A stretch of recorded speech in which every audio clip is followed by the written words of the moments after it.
Hello, welcome to Butch's Building Blocks. I'm Butch. One of the things I like to do is make cutting boards. Today, I'm going to show you how to make this intricate design. This is made from black walnut and maple. So come along with me. We'll head into my workshop and I'll show you how to put this together.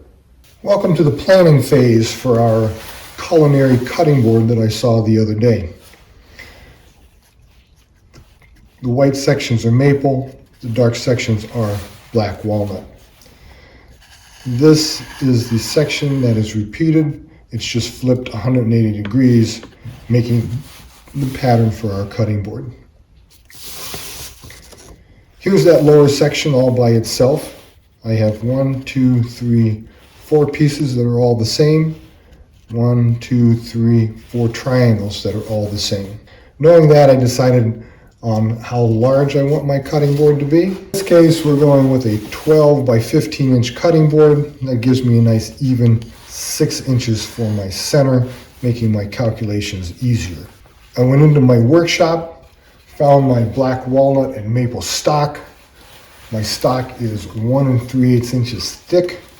Instead of going straight to my hardwood, I cut a piece of pine and planed it down to 1 3/8 inches thick so that I could make a demo cut to see what happened. Here's my triangle. Here's my second shape. My triangle ends up being 1 3/8 inches square by design. The 45-degree angle gives me an even 2-inch plane surface there, leaving behind 3 inches, 1.5 inch on the top, and again a 2-inch hypotenuse there.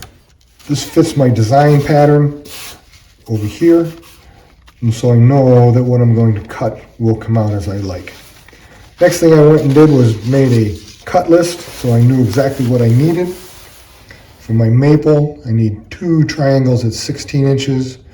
I need 3 of these shapes at 16 inches, 2 black walnut triangles, and 1 16-inch black walnut at this shape. In order to save cut time and make sure I use my stock efficiently, if my stock is 3 1/8 inches wide by 1 3/8 inches thick, I can make a single 45-degree angle cut and end up with 2 pieces already set for me, and I don't have to do any more manipulation to them. All the lumber has been cut to the proper shape, so if we've done this right, we should come out with what we're looking for. We'll move these guys in.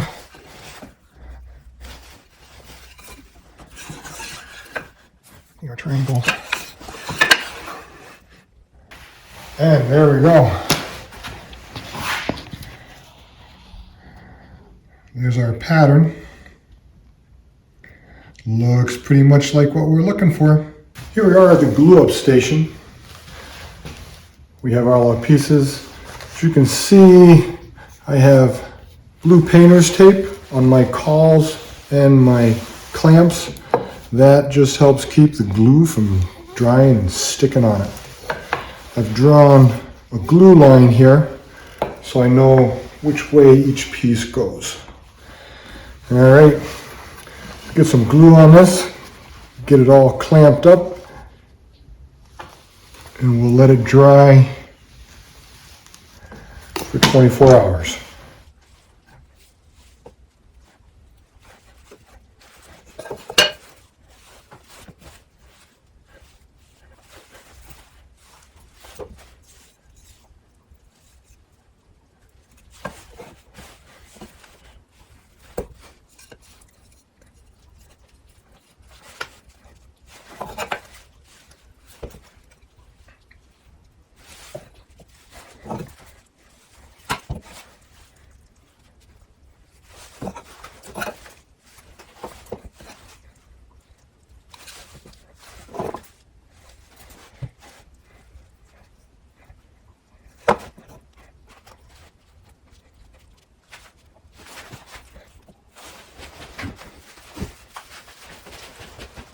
Because we have 45-degree angles in here, our pieces of wood are going to want to slip by each other. So it's very important that we put cawls on them so that they do not slip. As you can see, I've put blue tape on my cawls.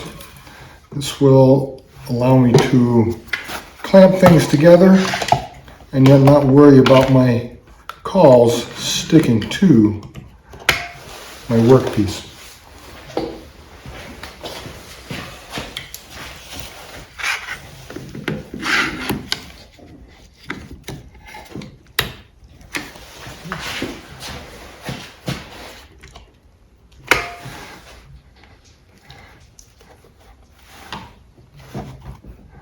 Get that cawl in place and then make sure that your blue lines are where you want them to be. And now start adding pressure from a sideways direction.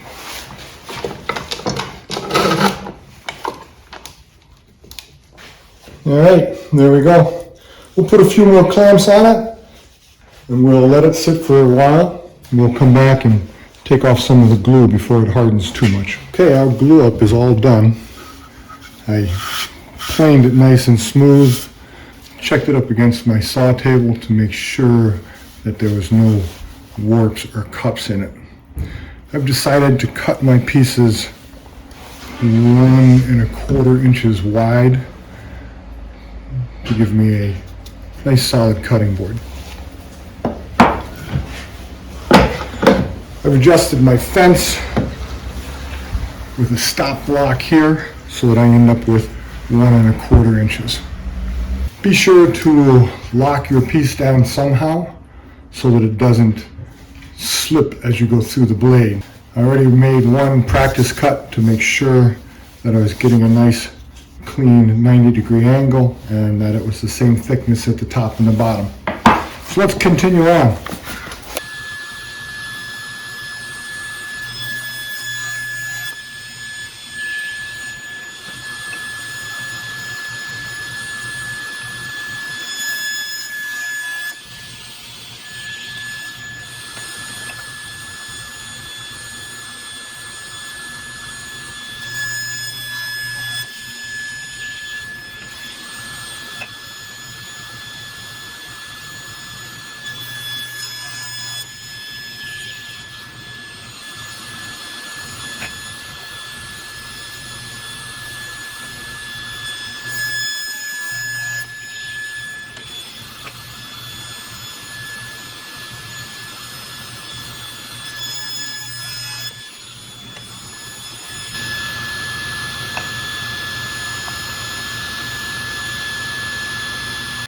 So here we have a problem.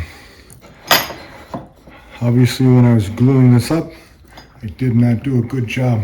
I will have to re-glue this and see what I can salvage from it. So here are the two pieces. You can see the old glue line here. I very carefully took a sharp chisel, scraped all the glue off, and then came back with a piece of square stock and very lightly sanded those joints. I didn't want to sand them too much because then it would cause a wave in it. So now I'm going to glue them up, clamp them with a couple cawls to make sure that this doesn't shift. Here's our cutting board. It's all glued up. I added a black walnut rim around it just for accent. Now all I have to do is take my orbital sander and sand and sand and sand all the way up to 320 grit. We've sanded this now. It's down to 120 grit. It looks very nice. Both sides. I've checked all the sides are square with each other. Now it's time to put in our handholds. Some people like to just carve a single slot on this side so that your hand can fit in here and then one on this side to fit in there.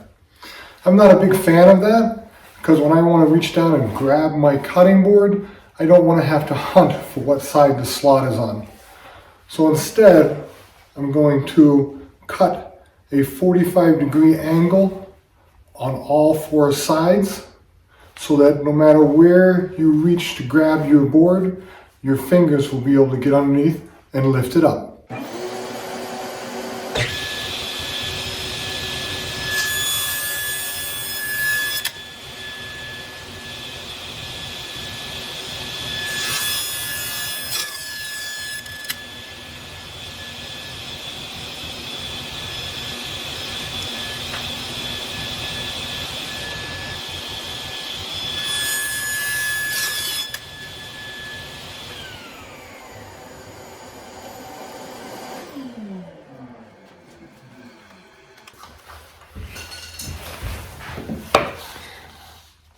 As you can see, now I have a very nice angle cut on all four sides, enabling you to pick the board up from either direction, depending on how it's sitting on your countertop. All the sanding's been done. All the sides have been sanded to 320 grit paper. You can see the 45-degree bevel here, which will allow people to get their fingers in to lift the board up when they're not using it. There's the bottom side. Here's the top side. You can see it's got some really nice grain in it. Now we need to put the oil onto it. I am just using butcher block mineral oil. You can get this through the internet. You can go to any hardware store and get it. You could probably go to Target and Walmart and find USP grade mineral oil. Nice clean rag, lint free. Let's take a look at it once we get some oil on it here.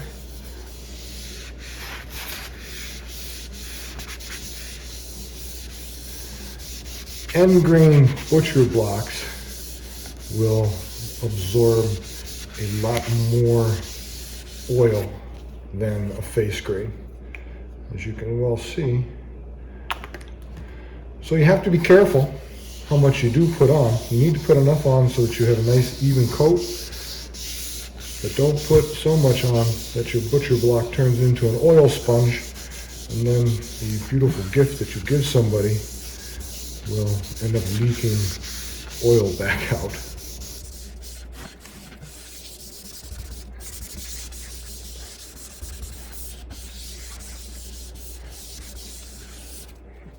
Well, there it is. You can see it. It's come out looking really pretty nice.